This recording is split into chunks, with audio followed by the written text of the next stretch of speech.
Welcome into episode 446 of the Skate Podcast. I am Brian DeFelice, joined by Bridget Prue and Scott McLaughlin. Bridget and Scott, happy Monday, everybody's favorite day of the week.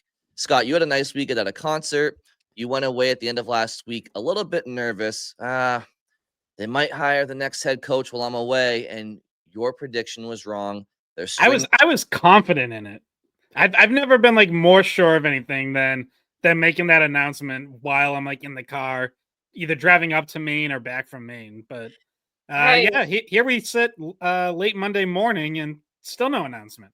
Yeah, I mean, I said it. I said maybe the curse has been broken, and you guys said no. I re-jinxed it. So maybe today I was gonna say you are really tempting fate by continuing to reference this curse. It's broken. We're good. We're in the clear. Well, Bridget Scott, at the end of last week, we saw reports that the Boston Bruins intended on hiring Marco Sturm as their next head coach. And while that still may be true, it was not, confirmed news, or that it certainly hasn't happened. And since we last recorded, the Dallas Stars have been eliminated from the playoffs, and that opens up a couple of more coaching candidates. So are you surprised that this has taken so long to come down, if they really were that close to hiring Sturm last week? Or what are your thoughts on all that? Well, I think it's only surprising if you fully buy into that report from Cam Robinson. And that's really what we're talking about. It's really the one report. I mean, maybe a couple other people ran with it off of that, but it was really the one report where Cam Robinson was way out ahead of everyone else. That was on Tuesday night that he reported that. And then Wednesday, Thursday, Friday, all the updates from there were no, the search is still going on. They had candidates in at Warrior for interviews right up through Friday. I believe Marco Sturm was in the building on Friday. So yeah, and unless you think it was a done deal before they even finished talking to everyone, and that the Sturm interview is just a a foregone conclusion, which I would say doesn't seem like that was the case. If Sturm was in the building on Friday and they already had their mind made up, and hey, we're gonna bring him in, but it's really gonna be more of a job offer and ironing out all the details. Well, then I think we would have heard about that over the weekend or even Friday night. So it doesn't really seem like that's what happened. It seems like there was still a decision to be made after all those interviews, and yeah, it may very well still be Sturm. I think it's pretty clear that he is one of the finalists, that he has done well. Elliot Friedman even said on 32 Thoughts on Monday morning that he heard Sturm had a really good final interview. So there's still a lot of signs pointing in that direction, but the idea that this was done and delivered and they had made their choice, mid last week was premature. Yeah, and we were, though we were out doing our own things this weekend, and Scott was up enjoying a concert in Portland, Maine, and I was in New Hampshire. Shout out Vampire Weekend. Best live band going right now. And you went to see them twice in 1 week, didn't you? Indeed, yeah. I saw them at Boston Calling as well. They only got an hour at Boston Calling though, which is not enough. Their shows are usually 2.5 hours, so I had to go to a full show. Yeah, there's just a little taste that had you jonesing for the real thing. But so while we were all, doing our things this weekend, we still had the group chat going, of course. And immediately when Dallas got eliminated, and the thought popped back into my head, and you guys had as well, that, okay, now that they haven't made this decision yet, they do have time to interview Misha Donskov after, his season ended with the Stars, and we were wondering if that was the holdup, and why the timing of this the interview process dragged out as long as it did. So maybe they were waiting for him, and we haven't heard reporting yet on whether or not they're still willing to give an interview. Pierre LeBrun tweeted out this morning that basically it's between two candidates, and the final interviews were last week, which to me, that last sentence in the tweet kind of made it seem like those were the last interviews, and which would mean Donskov would have not been one of the guys that was a candidate, because he had just come onto the market this weekend. So I don't know. To me, and I said this, and I think Scott might disagree, but Misha Donskov was the candidate that I had thrown out there in our mock GM series, our mock offseason series, as somebody that I thought they should really highly consider. And now that they haven't made their final decision, and it just so happens that he's now available and you have the time, if you even think that he might be one of your top 3 options that are out there, you need to get him in for an interview. In my opinion, it would be really just not doing everything you could if you're Don Sweeney and you think, all right, this is a really good coaching candidate, but we ran out of time in our process. No, you didn't. You didn't hire a head coach yet. You still have the opportunity to bring him in. Do it. Interview him. I know you probably, if you're Don Sweeney, you might be high on those last 2 candidates, including we think Marco Sturm is one of them. Bring in somebody else that if you have any little inkling that you might be missing out on a good option as a head coach, they need to interview him. And we don't have an announcement yet, so they had time to do it this weekend. Maybe they do it Monday. Which is when we're recording. I'd be happy to see that. I know you guys shared a little bit of a different opinion that time is ticking and get it done as quickly as possible, because we're inching up to the draft and we're moving along, and other things have to happen in this off season. But I don't know. Do you guys think that because they haven't made a final decision yet and because he's available, they should at least give him a look? Well, I think it takes 2 to tango, and I think that timing what isn't on the Bruins side when it comes to wanting to go through the process of hiring a head coach as soon as they can, but it's also not on the side of Misha Donskov or Pete DeBoer in a sense, because as I texted you guys, and for the record, if they hired DeBoer, I'll save my commentary on that for a later time, but I think that would be a very desperate move. At least Donskov is an outside the box hire still, but either one of If them. we should, just in case people don't know the name or don't follow the Stars, Pete DeBoer, head coach in Dallas, still the head coach as of now. Yes. But there's been speculation that maybe where he hasn't gotten over the hump, 3 straight losses in the Western Conference Finals, is his job on shaky ground. He had some interesting and inflammatory comments about their starting goalie, Jake Ottinger, who is signed to a big long contract. So, if he were to become available, that would certainly shake things up. And also, that would make Donskov's job not necessarily secure in Dallas either, because if you're changing the head coach, we had this conversation about the Bruins changing their head coach. Like, does that next head coach get a chance to clean house and bring in their own people? So that means both of those jobs are very secure.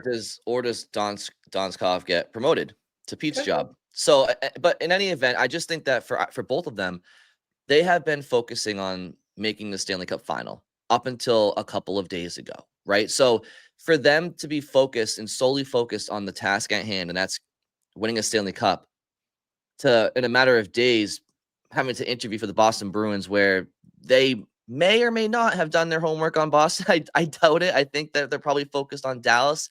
So for Donskov in particular, I could see him getting a call and being like, "Yeah, I mean, I'll interview," but internally maybe not feeling completely prepared for that process because he hasn't had the time on his side. So I just think that it's not so much that I wouldn't like Misha Donskov to get a fair shake. I don't know if it's a fair shake even for him to interview this last second when you want to ideally do your homework on the team you're interviewing for. So maybe he has done that. Maybe he's a forward thinker and has thought about the Bruins along the way. And but that's mainly my setback is, does the candidate have the proper time to prepare for the interview? Yeah, I've liked Donskov as a potential candidate all along, and I do feel like if you're at this point and you haven't made your final decision yet, I think you should at least make a phone call and gauge interest, gauge, hey, you can even approach it that way. Say like, look, we're very late in our process. Like we've done final in-person interviews with other candidates, but you're available now. Like we do want to gauge your interest. Like, are you interested in the interview this week? Can you be prepared, on Tuesday or Wednesday or whatever? Another complicating factor to mention here is the Bruins' entire front office is in Buffalo this week for the NHL scouting combine, for all the top draft picks, or not just top draft picks, but second, third round guys, whoever. So like you can make it work, but obviously this week, this combine, which begins, I think it begins Monday and goes through Saturday. Like this also needs to be a priority for Don Sweeney. I assume he wants to be there for the entire week to not only look at these prospects and how they're measuring in and what their medicals and physicals are saying, but also for all the interviews that these teams get to have these prospects in and sit down with them and interview them for, I don't know how long they get for each prospect, but it's probably at least 15 minutes, maybe a half hour.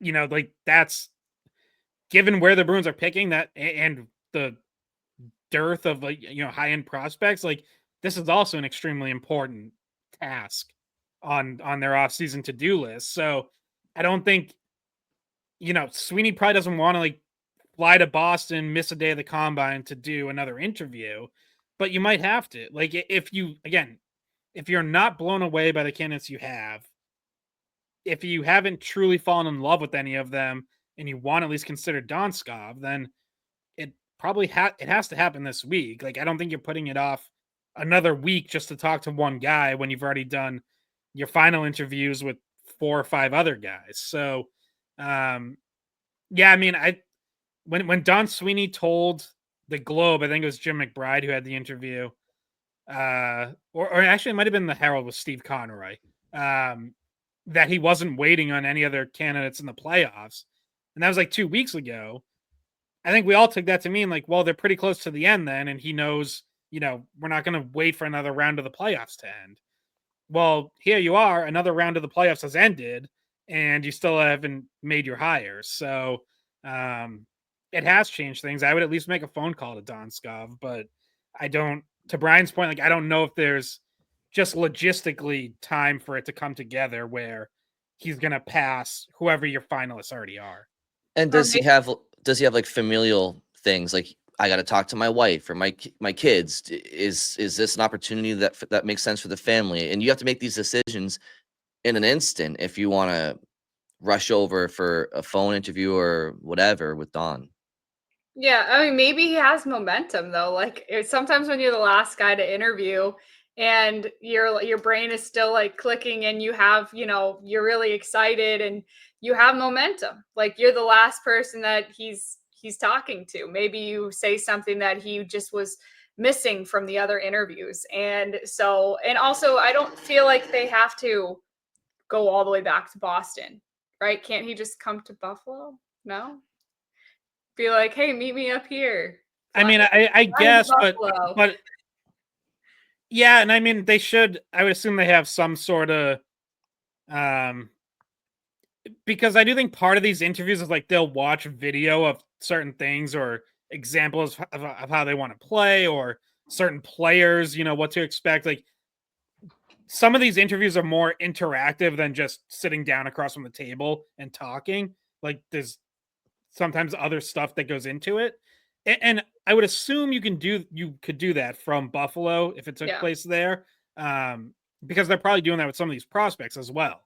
Like some of these prospects, they might pull up a video clip and say, maybe it's either of that prospect, like, hey, here's something we liked, or hey, like what happened in this situation, but also might be of here's how we play. Here's an example of what we want to do in the forecheck. How do you think that fits with your game type of thing? So you could, I guess I would say it's probably not ideal. And that might also come back to like, who's in these final interviews. We assume Don Sweeney and Cam Neely, but is Charlie Jacobs involved? And because I don't think he'd be in Buffalo. I know obviously that is like a second home for him with family there. So maybe he is, but that would be another factor is like who's there and who do you want in that Or interview? he could be there. I mean, I still rugby think seems like also something that would be important enough to go out of your way to be a part of. Yeah, I mean, I don't think too many owners are going to the scouting combine, no. but Yeah, but he GMs and could already. presidents. Yeah, but this is important. I don't know. Maybe I he just still thinks think, that's the guys, place for it anyway. I still think there's an element of family here at play where if you're Misha Donskov and your in-person interview is in Buffalo, right? And now the Bruins have the opportunity to hire you based off of that. You haven't spent a weekend in Boston with your wife or your family.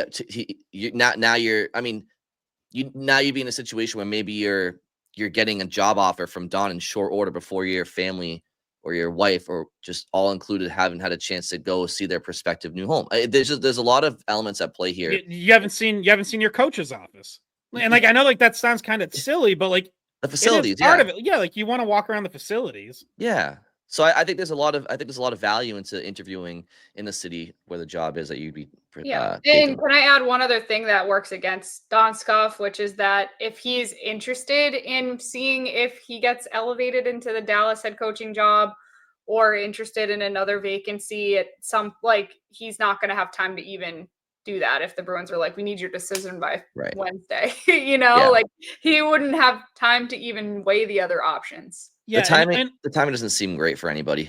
No. well, I will say like just to the counter a little bit, like the Bruins don't really have a reason to have to rush this. At least it doesn't seem like it. There's only 2 openings left. The Seattle Kraken made their hire late last week, so it's just the Bruins and the Penguins left. And again, just going off reports, seems like the Penguins have different finalists. All the reports around them are Mitch Love and DJ Smith, who we know the Bruins have interviewed Love. It doesn't seem like, you know, he might be, but it seems like more likely that their finalists are Sturm and maybe Jay Woodcroft. They didn't even talk, or I won't say they didn't talk to. They didn't have DJ Smith in for a formal interview, at least. He really had never even came up in the Bruins search. While, Marco Sturm hasn't come up in the Penguins search. So it's not like you're racing with the Penguins to hire someone, unless Mitch Love was first for both of them. But, there's been Elliot Friedman mentioned this on 32 Thoughts as well. He said he's gotten the sense that the Penguins aren't in a rush and that their search could go on another week or so. So, it's not like the Bruins don't have to rush because they're at risk of losing their guy, I guess. Like at least it doesn't seem that way. So your only clock is, do we want to have our coach in well ahead of the draft and free agency and be able to loop him into all those discussions? I think that's what their focus should be. I think they should get their wheels turning here. Get the wheels in motion. I just if they think that and by the way, Scott, forgive me if you mentioned this earlier, but did you mention that Elliot said that Sacco is not among the finalists? I actually don't remember if I mentioned that off the top. I know we mentioned it before we started recording, but yeah, that is definitely worth bringing up. Not that it's a surprise. I think we all kind of thought, yeah, they're going to talk to Sacco. He'll be considered. He'll be part of the process. But I don't think any of us ever really thought he was going to be the favorite or actually get the job. But now there is definitive reporting from Friedman that Sacco has been told he's out of the running. Out of the Yeah. running for head coach or For head coach, yeah. but like what I'm trying to say is like, does that mean that he's out, or does that mean he goes back to his role? Like, was he told the door is completely closed? That's what we don't know. Which I don't know if you guys have strong feelings either way of whether or not you'd like him to stick around. I think we talked a little bit about this last episode. But I think there was a report as well on Friday that he was seen at Warrior. And I think one of the comments we got on Twitter was like, oh, he's cleaning out his office. And Yeah. who knows? Maybe that was a conversation that was had Friday between Sweeney and Sacco, and he's out. I or think maybe just kind of holding in a holding pattern to see what the next head coach situation is and decide after that point. Yeah, I think if I'm Joe Sacco, I've been an assistant coach in Boston for a decade. I finally got my first head coaching opportunity uh, since my time in Colorado. The Bruins have decided to go another direction with their head coach. That head coach may or may not want me as part of their staff, but do I want to go backwards in an organization, or would I rather get a fresh start in another organization, even if it's an assistant coach somewhere else? I think there's a sentiment to, if somebody's working somewhere and they kind of get promoted and they go backwards, it's easier to accept going backwards if it's somewhere else. But if it's at that same location, I could see Joe Sacco maybe wanting a change of scenery. Now, if Marco Sturm or Jay Woodcroft or whomever is the next head coach of the Boston Bruins wants him on their staff and he wants to stay, then maybe there's a situation where the Bruins haven't closed the door on him because it's like, well, Jay, Joe, it's not up to us. It's actually up to our new head coach, and if he likes you, then. But again, out of respect for Joe Sacco, you might not want him hanging around because it could make him miss out on other opportunities around the league. So maybe they did say, "Hey, it's probably looking like we're going to go a different direction." The entire staff. By the way, I'll add that Elliot Friedman, as part of that same reporting on 32 Thoughts, did one of his keep an eye on. He said, keep an eye on the Maple Leafs for Joe Sacco. If he does shake free from the Bruins organization completely. The Leafs just lost Lane Lambert, who was hired as Seattle's head coach. So they do have an opening there on their staff. I get this sense too, Brian, that Sacco enjoys being an assistant and that there's some like maybe slightly more job security. I mean, he survived all of those different coaching changes like we've mentioned. He's also local. So I wouldn't be surprised if he wanted to stay on as an assistant. I don't know if he would necessarily take it as, personal that he didn't get hired as the head coach. I'm not sure he wants to have the instability of being a head coach because we all know that those are short-lived tenures a lot of the time. So I mean, he definitely wants to be a head coach. Like, he's said that, and I'm sure anyone who, kind of fails the first time and then you pay your dues for a decade, like, he definitely wants a chance. And he got a chance this season. He was interim head coach, but we all know, and he knows, like, that wasn't an ideal situation. It just wasn't a good enough team to really do much with. We can certainly nitpick, what he did and didn't do as coach. I do think there were times like he could have done more and been more willing to make changes. Not improving the special teams is a mark against him, but yeah, I mean, I imagine he's still young enough that like he wants another head coaching job.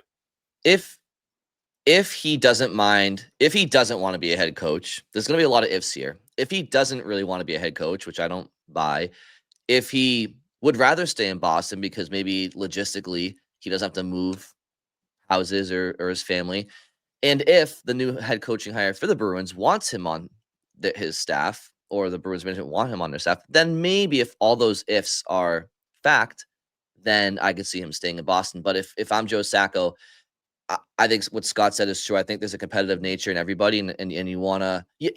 What you said is very smart, Bridget, as well. There is more stability with assistant coaches, I would imagine. So I think there's a lot of truth there, but I also think from a personal, competitive perspective, he probably wants to be a head coach.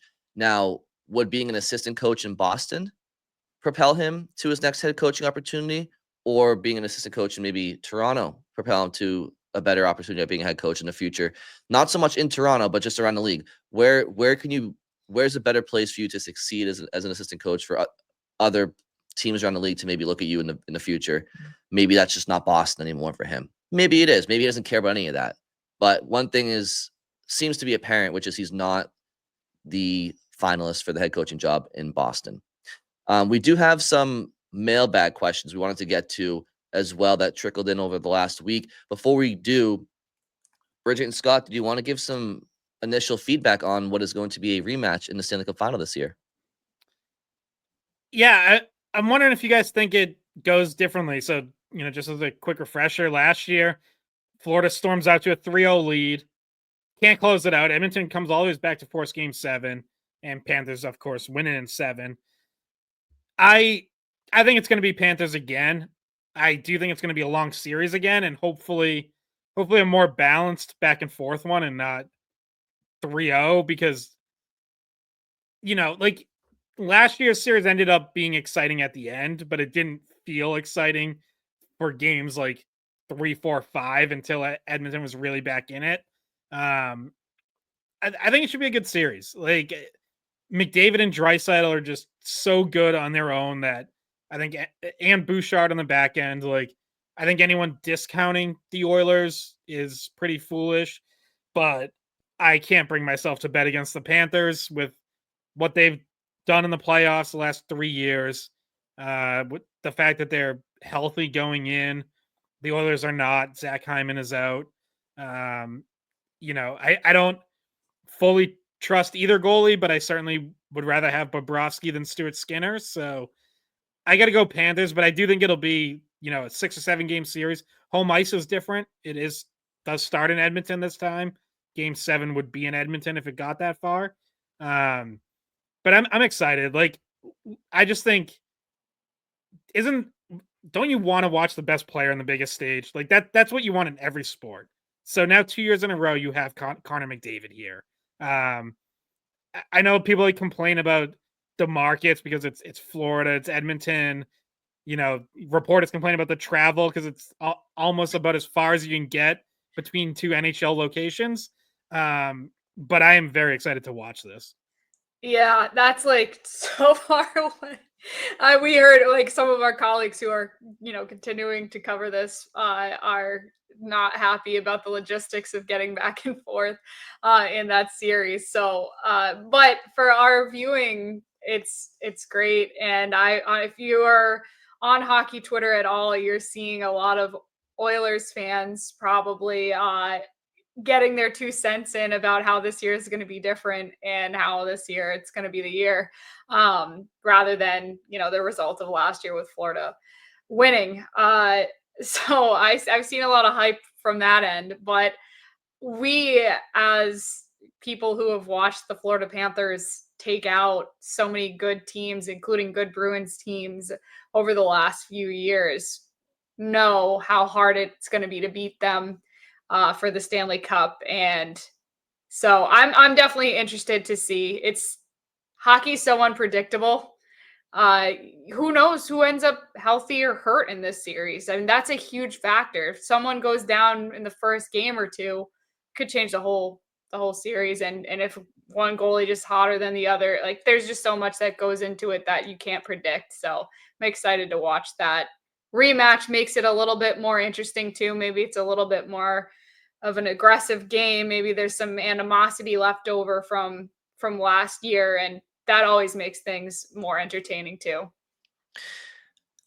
So before I give my opinion on the series, can I confirm last year in the finals, was Leon Draisaitl playing with a broken foot?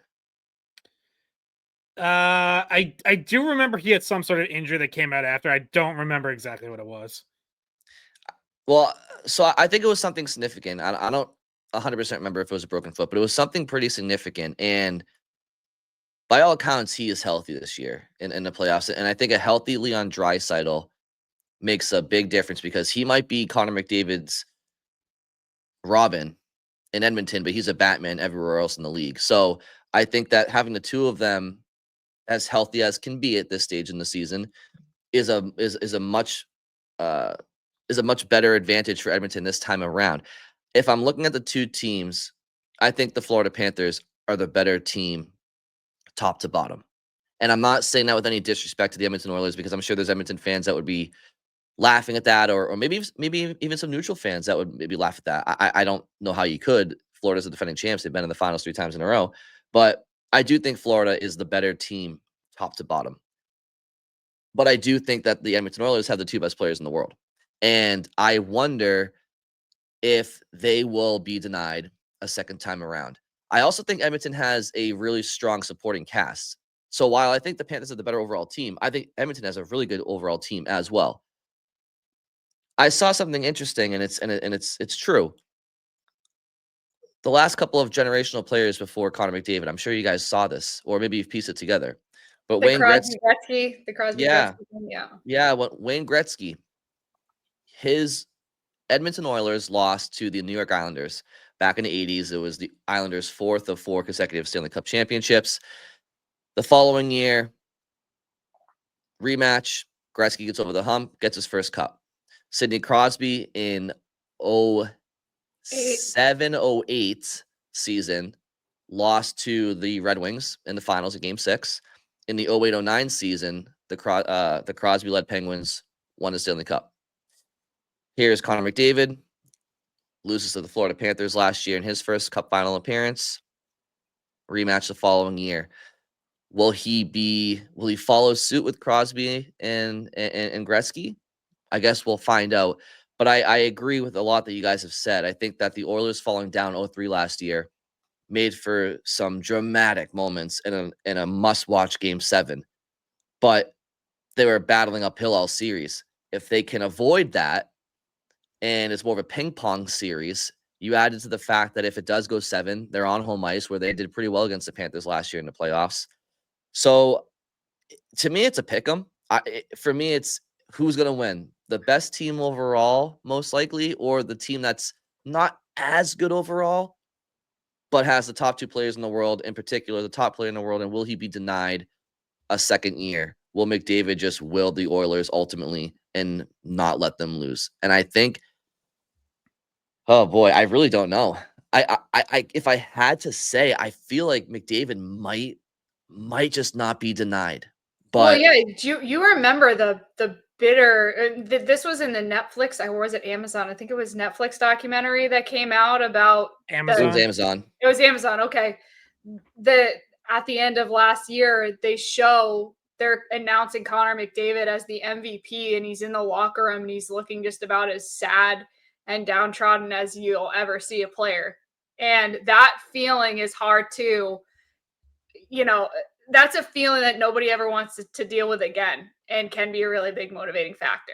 So, that's what those guys remember, and they don't want to feel that again. So, and Connor McDavid, if he were to win a cup here, I know it's not the Olympics, but he had such a special moment at Four Nations as well, the overtime game winner. Like that's a good year for Connor McDavid. That's probably his best career year.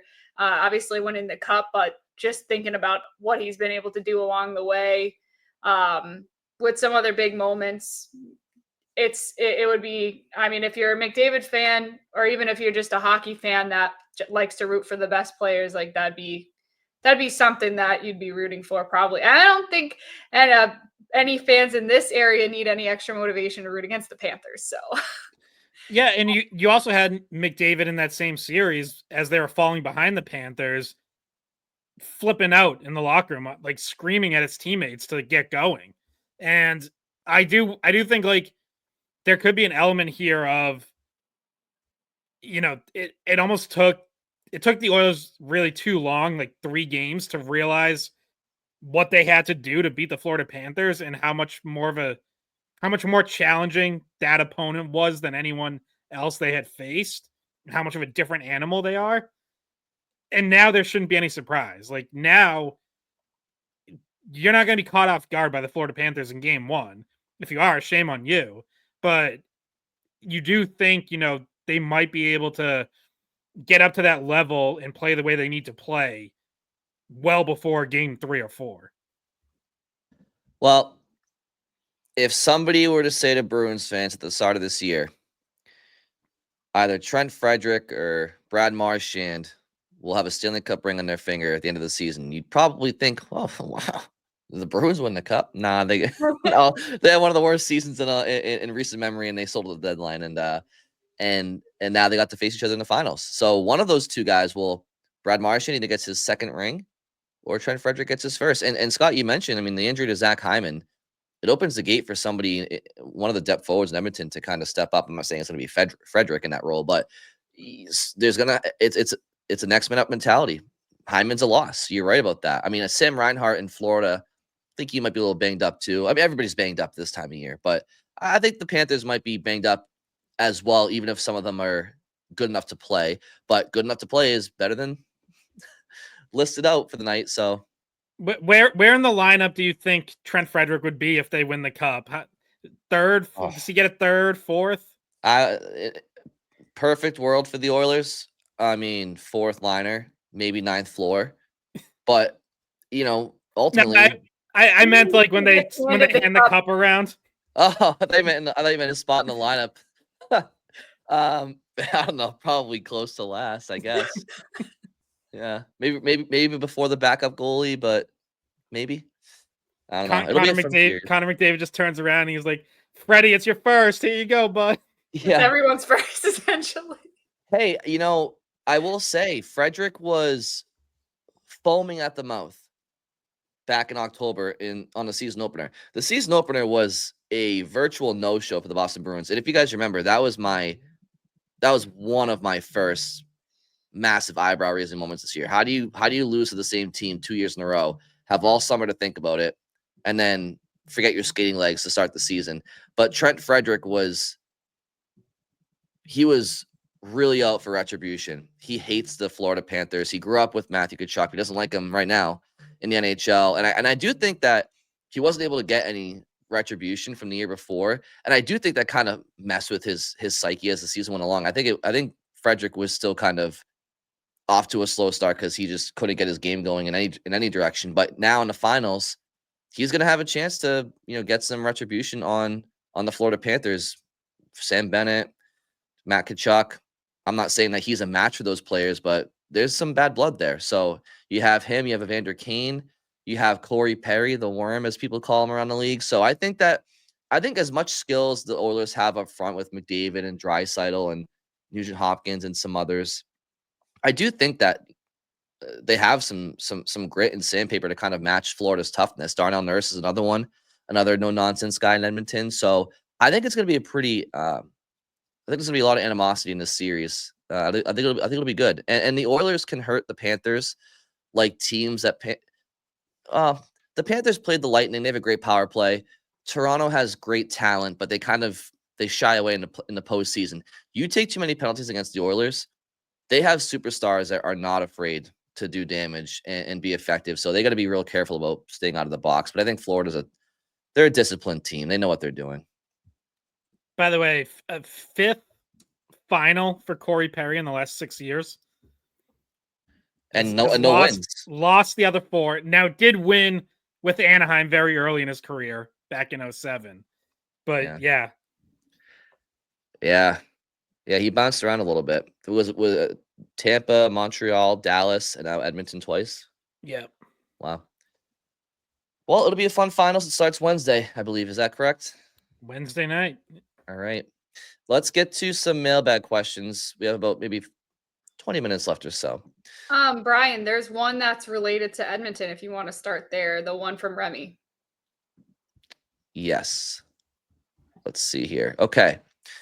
Remy asked us, if the Oilers fail to win and their goaltender lets them down, then I propose the following. Swayman to the Oilers.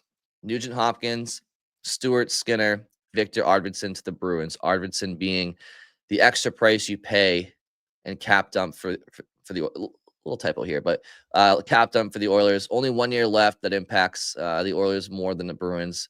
All right, I'm just going to leave it there. I think there's a few typos here I'm reading for the first time, but essentially that trade possibility, if goaltending is a Achilles heel for Edmonton in this series, is that something that they would try to look to do?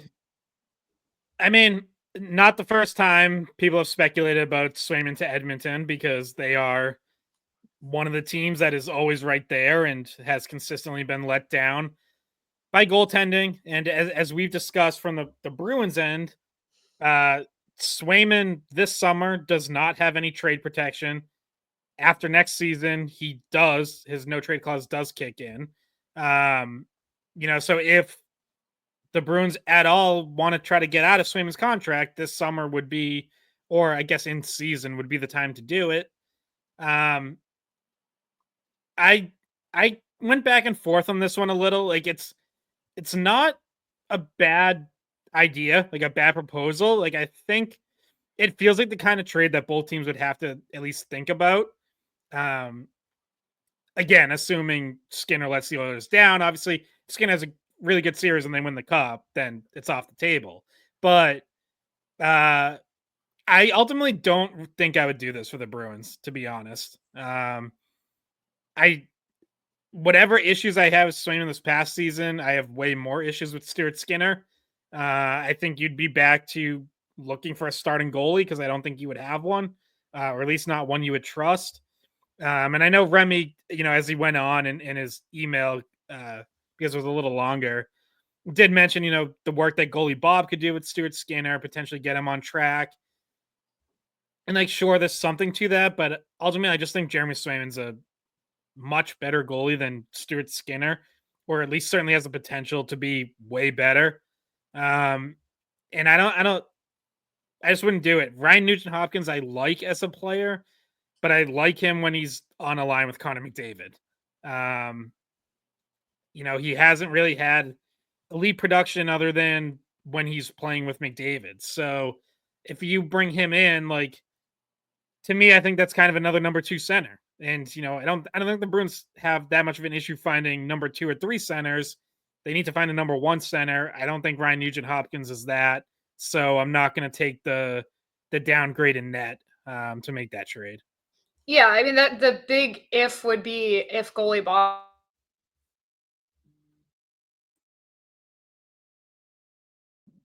Scott, do we lose Bridget?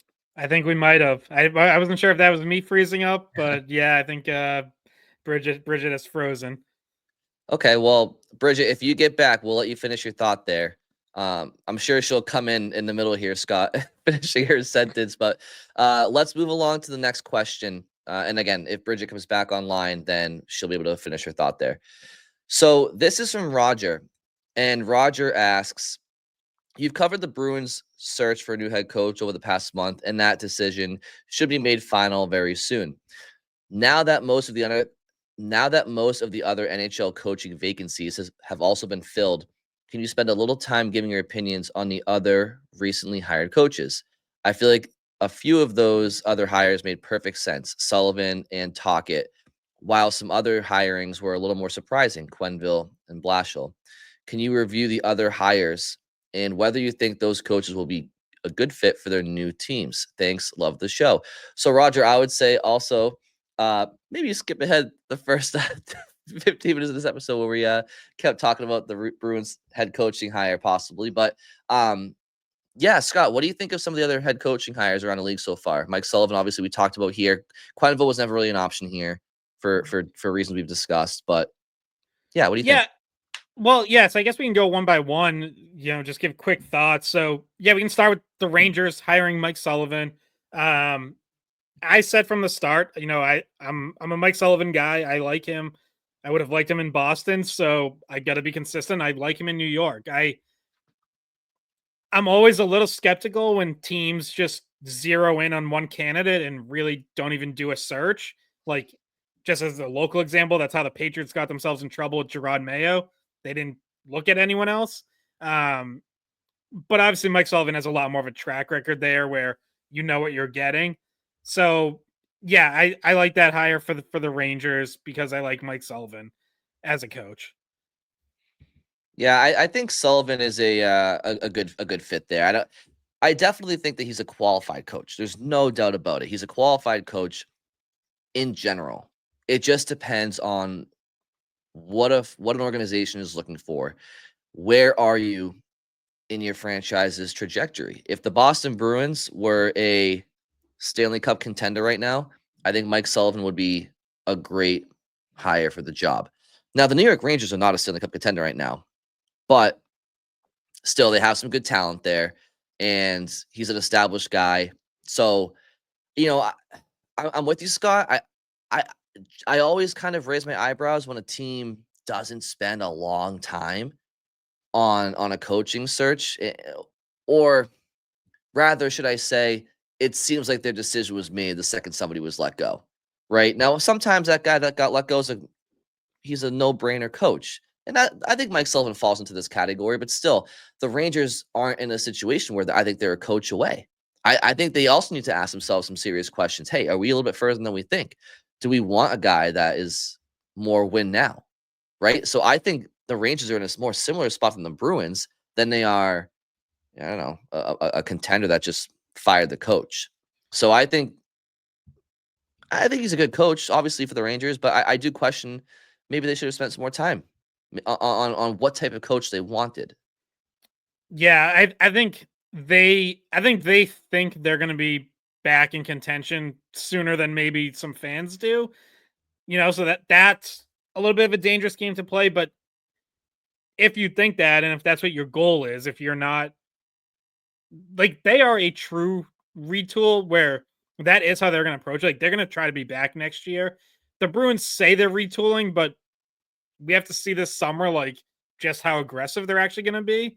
The Rangers actually think they're going to be back next year. They might be wrong, but if you think that, then Mike Sullivan makes a lot of sense. Then, so I guess the next, big name, keep it East Coast. Flyers hiring Rick Tocchet. Uh, I said when we talked about Tocchet as a candidate for the Bruins that I'm a little skeptical about him as a head coach, to be completely honest. I don't think his resume is nearly as impressive as people make it seem. 9 seasons as a head coach, 1 real playoff appearance, a second if you count the COVID year where Arizona was in 10th place outside the playoffs, but then wins a play-in round. Um, I and the best season he had when he wins the Jack Adams 2 years ago with Vancouver, he gets incredible shooting fortune. I won't quite call it luck, but best shooting percentage in the league, career year from Thatcher Demko, career year from Quinn Hughes, JT Miller, Brock Besser. Like, I don't know how much you can really replicate that. So I have my doubts about Tocchet. I don't know if that's gonna be a great fit in Philly. Like, I I do understand the arguments for him as well. Um, but I'm a little more skeptical of that when it comes to the big name East Coast Metro Division hires.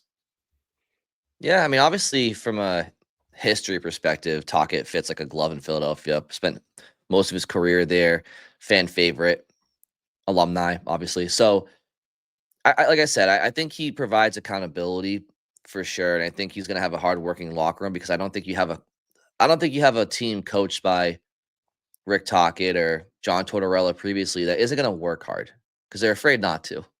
But and I don't think that Tocchet is as much of a loose cannon as Tortorella is, but they are cut from a similar old school cloth. Though Tocchet at least has the experience. Did Tortorella ever play pro? Not at the NHL level, I don't think, but No, I don't think so.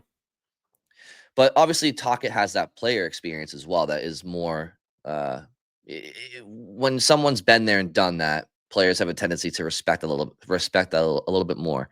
I just don't know if, I don't know if what Philadelphia needs. They're clearly a team that's also on, they're trying to build something. So do you build through X's and O's, or is the culture still something that they're trying to rectify here? And Bridget's back. Bridget's back with her internet issues. Can you hear us, Bridget? I do. I heard you the whole last time too. I don't know what the issue was. I don't know if it's internet or this laptop just sucks. Like, because the internet's working on my phone, so my Wi-Fi is working elsewhere, and I hate this laptop. Oh, that's okay. That's okay. Bridget, Scott and I just kind of went for a little bit. We wanted to give you a chance to reestablish what your thoughts were on the question you were answering. And if that moment has passed in your mind, then we're currently talking about some of the recent head coaching hires around the league and your thoughts on those. What I was trying to say before my computer rudely interrupted me was just that Remy was going under the assumption that goalie Bob could reclaim Stuart Skinner, or that Jonas Corposalo could be your starter. And I just don't believe in either of those things. So I was going to say that I agree with Scott, and I don't know, maybe Brian, you said this too, that I wouldn't do that move. Yeah. All right. Bridget, we did Mike Sullivan to the Rangers, Rick Tocchet to the Flyers. I guess the next biggest name, Joel Quenneville, his return going to Anaheim, which you got to look at it you got to kind of talk about two things here. Like, one is just the overarching question of like, does Joel Quenneville even deserve another chance with the way everything ended in Chicago? You know, the whole sexual assault situation, and he really didn't. He got word of it and then didn't report it up the chain of command like he should have. Um, you know, basically kind of turned a blind eye to it. So he has talked quite a bit about that and about the work he has done since um, you know, he was basically suspended by the commissioner. Obviously lost. He was in Florida at the time that that investigation went down, and obviously lost his job there. Um, you know, so like that's one question. If you if you decide the answer is yes, and you're willing to be the organization who gives him his next opportunity, then I really like the fit in Anaheim. Like I honestly I would like the fit in most places. Um, but it feels like he's the kind of coach that Anaheim team, which took some steps this season, maybe flew under the radar if people weren't really following. Uh, but you know, they went from kind of consistently one of the laughing stocks of the league to at one point in like February, even March, seemed like they were making a playoff push. I think they rattled off 7 or 8 straight wins and were like right there knocking on the door and then faded at the end. Um, it feels like Joel Quenneville's the kind of coach for a young team like that that feels like they're ready to push, you know, at least push to be in the playoffs. Like he's the one who can get them over that next step. I like that Ducks team a lot going forward. And Scott, I think you kind of hit it all on the head there. I think from a strict hockey perspective, I don't know how you could look at a, you know, multiple time Stanley Cup champion coach, 4-time head coach Stanley Cup champion, Colorado, and then 3 with Chicago. Yeah, was he a head coach in Colorado? I might be mistaken on that. I thought he may have been. But in any event, I think you add that experience behind the bench with a young up and coming group of players that have a lot of skill. It makes sense. I think He was not a Anaheim's head he was not a head coach for Colorado. was he on the They were. staff? I'll get you that. Keep going. Okay. And just to be clear, we're talking about the Yeah, he was an assistant coach in 96 when they won. okay. So And that's then what I he was was thinking. head coach there from 05 to 08, but they did not win at all. Okay. Okay. So I was thinking okay, but still, yeah, valuable experience behind the bench. But yeah, I think that Ducks team is knocking on the door of they that Pacific Conference or that Pacific Division. Um, it's tough. It's a gauntlet. There's some teams there. I mean, the Kings are still good. The Oilers are still good. Obviously, the Oilers are still good. You know, the Sharks are obviously rebuilding, but but the Sharks are getting better, right? Vegas is there. It's tough, but I do think that the Ducks have what it takes. Maybe if there's not enough room in the Pacific in the playoffs, maybe they make themselves a wild card team. But yeah, I like the fit. Bridget, do you have any thoughts on that? This is one that I just like I have a hard time giving my thoughts on. I like Scott mentioned, like, should he be getting another chance? I personally don't know how to speak to that. I take it really seriously what he, was found to have done wrong. So I'm glad that this is not something we're talking about as a Bruins hire, and that's kind of all I really feel comfortable saying.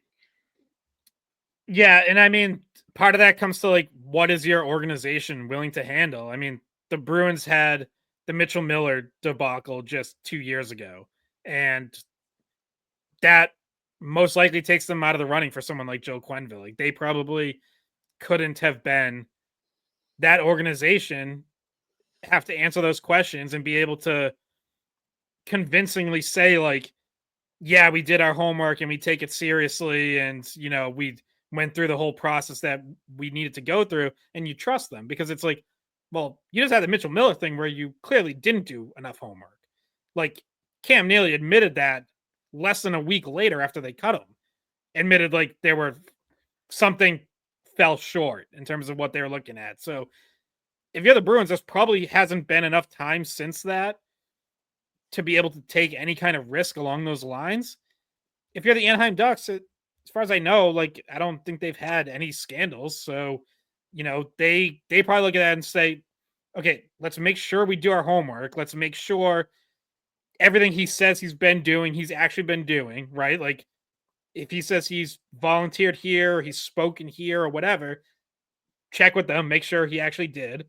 Um, talk to Kyle Beach, by the way, and like make sure that you have everything buttoned up, because if stuff comes out afterwards that if something like the Mitchell Miller situation, when now reporters are poking around and all of a sudden they find out like, hey, Joel Quenneville didn't actually do that, and hey, the Anaheim Ducks didn't even talk to this person, like now you're in trouble. So you do have to make sure you're buttoned up, but if you are, then you can defend the decision.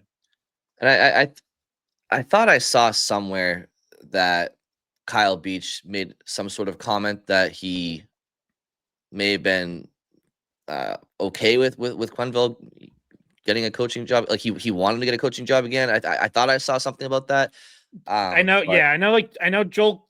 He and Joel Quenneville have talked a lot in recent years, so I don't know if it was like a full on blessing. But I know like they've come to. I don't know about understanding, but like they've gotten to a better place where yeah, I think, yeah, from stuff I've seen from Kyle Beach, like he yeah. does believe Quenneville's efforts have been sincere. Well, so I think Scott and I at least answered it from a hockey perspective that the fit makes sense. Okay, so guys, we have two questions left. I'm just gonna lump them together because they're both asking about young players and um in Did their we want future. to? I don't know if we wanted to run through any of the others, like coaches. Blackhawks with Jeff Blashill, Kraken Lane Lambert, Canucks Adam Foote. I guess of those, I like Blashill for Chicago the most. I've said before, I like the coach who maybe doesn't do great in his first opportunity, but is able to learn and maybe be in a good situation before their second opportunity. Like Blashill looks like that kind of coach to me, where he was in a terrible situation in Detroit, a team on the decline post Datsuk and Zetterberg retirements, had nothing to work with. He goes down and joins John Cooper's staff in Tampa. Great place to learn and get ready for your next opportunity. I do like that hire. Um, Lane Lambert doesn't blow me away. I didn't love the way his Islanders teams played. I don't know how much he did or didn't do in Toronto. And Adam Foote has never been a head coach above Canadian juniors. He's been an assistant in Vancouver the last couple of years. They just promoted him from within. An interesting one to me. I think that one's pretty risky. Yeah, I agree, Scott. I agree on all of those. And Vancouver, obviously, Rick Tocchet, sealed his own fate there, right? So they wanted Talk if he wanted to stay there, so they were kind of forced into this. I mean, again, Vancouver is they got a lot of questionable comments and decisions coming out of Vancouver the last couple of years. But Bridget, any thoughts on those coaching hires? No, I think we can probably move on. Okay, so I'm gonna lump these two questions together. One from Duncan and one from Brian R. Both of whom enjoyed the mock GM exercise we did. So thank you for the kind words on that. But They're the two. No, they're only two of two. Yes. Okay. So Brian says, I was surprised that you barely mentioned Lysell, talking about the GM exercise. I get that he hasn't stepped up that much, but I will be surprised if he doesn't have a third line right wing job to lose going into camp, particularly with the number of other spots that need to be filled. I think he'll start the season there, and then he'll either swim or sink. But at some point, you have to give him an extended look, and starting the 25-26 season seems like the ideal time. So we'll put that on the back burner for right now. It's a good thought, Brian, and what you're saying makes a lot of sense. It's objectively true. So we'll get to that in a second. And then Duncan asked about Casey Mittelstadt. There's a lot of talk about him as one of the best trade assets the Bruins have, but what did he really show anyone last year? He had 2 career AHLers for line mates, and I feel like we didn't get an accurate look at him as a player. I feel it's too soon to totally write him off or really don't understand his trade value. Would you agree with that? Bridget and Scott, want to start with Lysell first or Mittelstadt? I'll start with Mittelstadt first because I during our GM exercise I was the one I think pushing the most to trade him. I want to make it clear I don't think he is their best trade asset or even close to it. I don't think he's a great trade asset with that contract. I think he would be near the top of the list of guys the Bruins would want to trade because of the contract, because of the money it would free up. It would allow them to go in a different direction at center, and pour that money into someone else. But I don't necessarily think you're getting a ton back for Casey Mittelstadt. So I will just clarify that. The points about not getting a great read on him because of who he played with, completely fair. And I've acknowledged that before. Like, yeah, in a perfect world, if he's back, obviously I want to see him with better line mates because I do think he's a player who needs line mates. Like he's more of a playmaker, so he's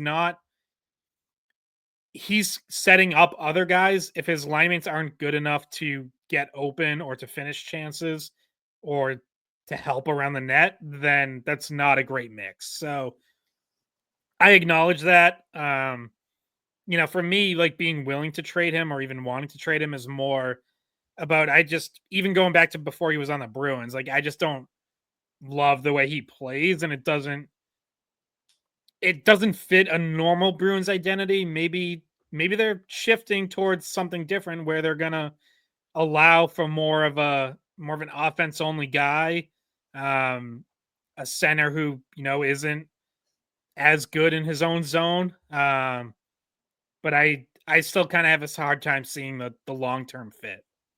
Well, it's almost like this is what I don't understand is I believe that Don Sweeney thought that Mittelstadt was going to be an answer here. If you revisit the trade, this is the Coyle trade. What the Bruins got back in return was Mittelstadt as the main piece, a second round pick, and Will Zellers, the prospect. It almost feels like they created a new problem for themselves, right? Like Coyle's contract, some people didn't like. It leaves it leaves the cap, right? It's gone. Now you have another one that I feel is even worse for the value.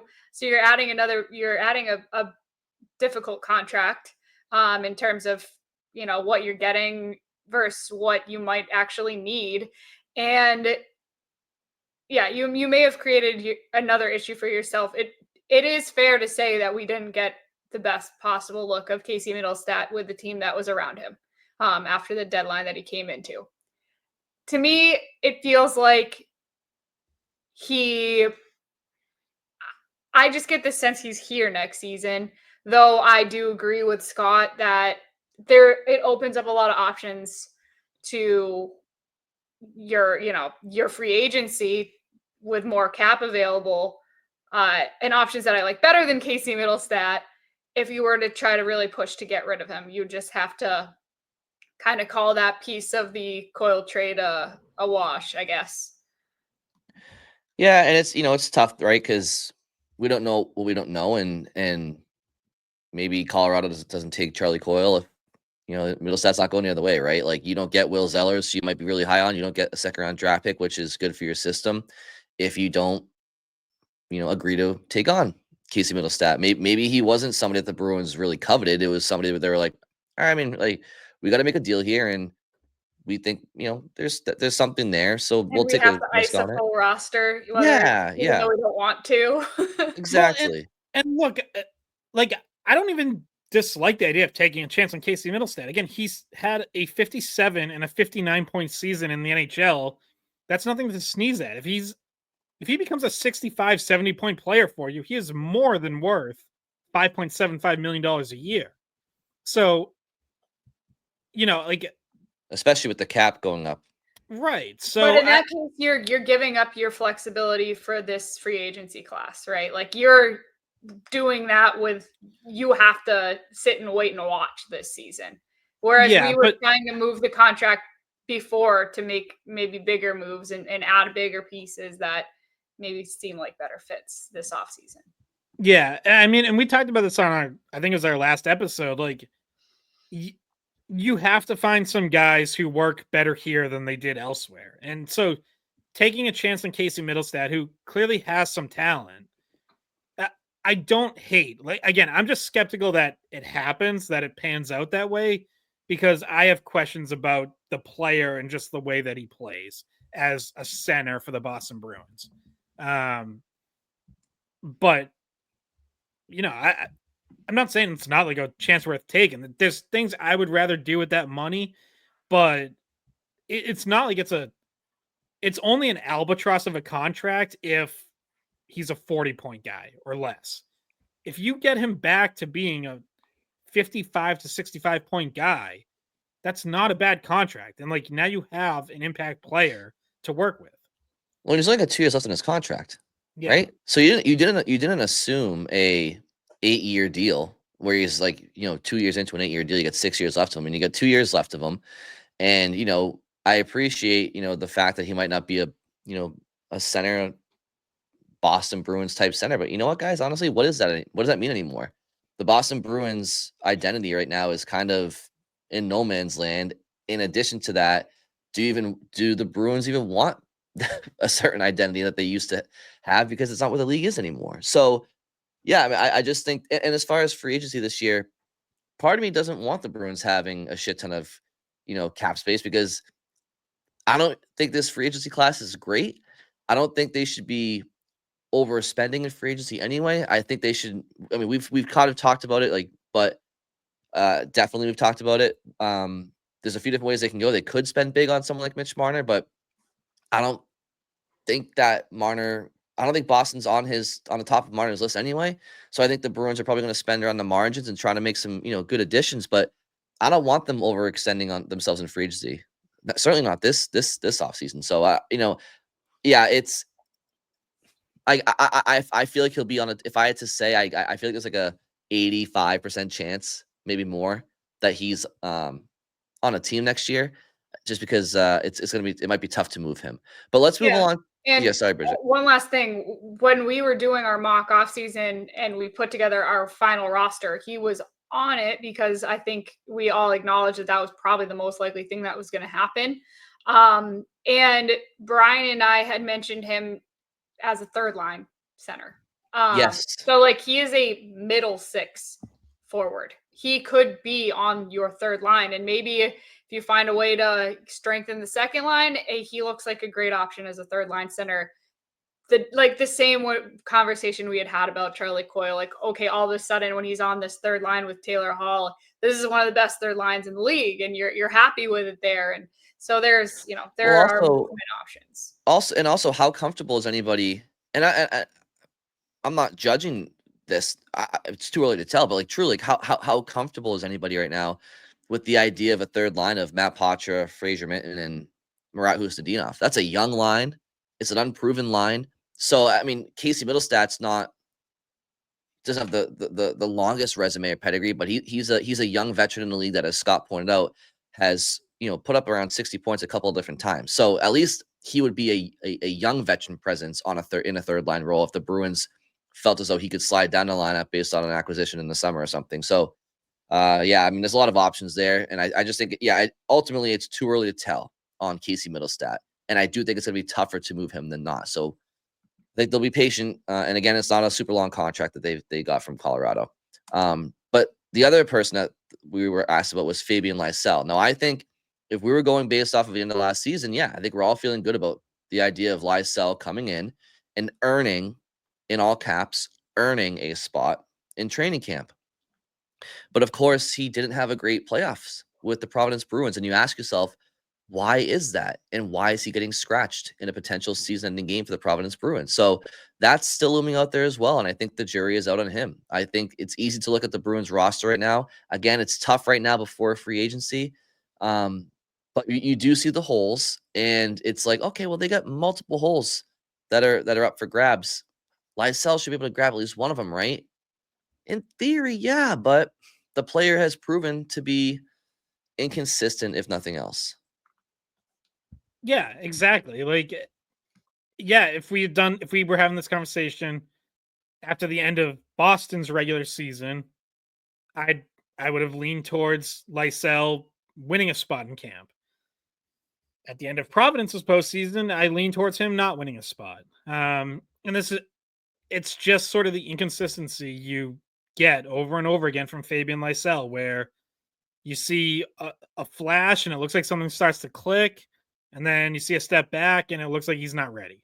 I guess where I'm at in like not really mentioning him or certainly not putting him on my roster for next year is I just can't assume that. Like I just can't go into next season thinking, oh yeah, Fabian Lysell has a job on the top 9. Now, like if he comes in and wins it, great, but he has to win it. Like you can't just hand guys jobs. They got to win them. So if he does, awesome. But I'm not penciling him in. Like to me he's proven less at this level than a Patra or a Minton, who A, have played more games, and B, I think shown more when they've done it.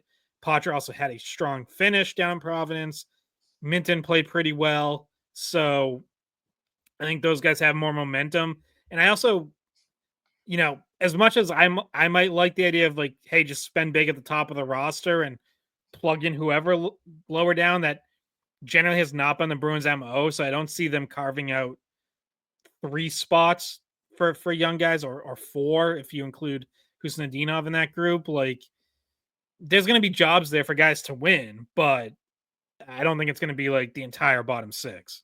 Yeah, and I'm just gonna throw this up real quick because this was what we went with in our bottom 6, which obviously involved an acquisition on offer sheet of Will Cooley, but like you said, Scott Fraser-Minton, Matt Patra, and then like some guys that Cole Koepke is a guy we were like, he could be here, he could be not.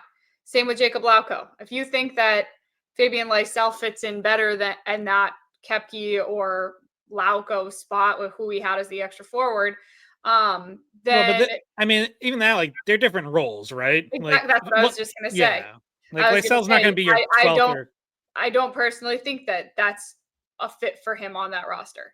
So yeah, that's what I was about to say, and it just doesn't seem like he's ready to push for one of those middle 6 spots, which is where he'd be better suited. Well, time will tell on all these questions. Time will tell, and we'll see. I mean, I last September I said to you guys in the Warrior, Lysell is does he know he has a job to win here, and that he's been knocking on the door for 3 years, and this might be it.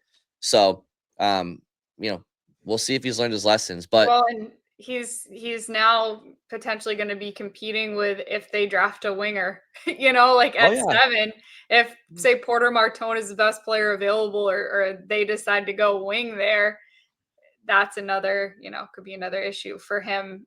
The longer you go, the more chances other guys have to come up and take those spots. So, yep. Remy, Roger, Brian R., Duncan, thank you all for your questions. We appreciate it. If you ever have questions, again, honestly, off season or regular season doesn't really matter, but especially in the off season, please tweet at the 3 of us on Twitter or at the Skate Pod, or email us at skatepod@weei.com. Comment on YouTube. Bridget does an amazing job collecting. She's like like the Zamboni when it's collecting all the ice, the shoveling at the end of the ice shoveling at the end of it. I was gonna say, why does Bridget always get credit for this? I feel like I do this way more often. Scott did it this week. Scott does this pretty often. I'm the one who sends it in the group chat. I'll like screenshot something crazy and I'll be like, look at this comment. I always envisioned Scott getting. I always thought Scott got the emails and Bridget got the YouTube questions. But you know what? Maybe Scott's doing more behind the scenes than I give him credit. I'm sorry, Scott. We'll go to arbitration. We'll talk about it. But thank you all very much for listening. Enjoy your Monday, and we'll talk to you throughout the week. Hey, guys. Thanks for watching the Skate Podcast. If you want to see more of our videos, visit our playlist.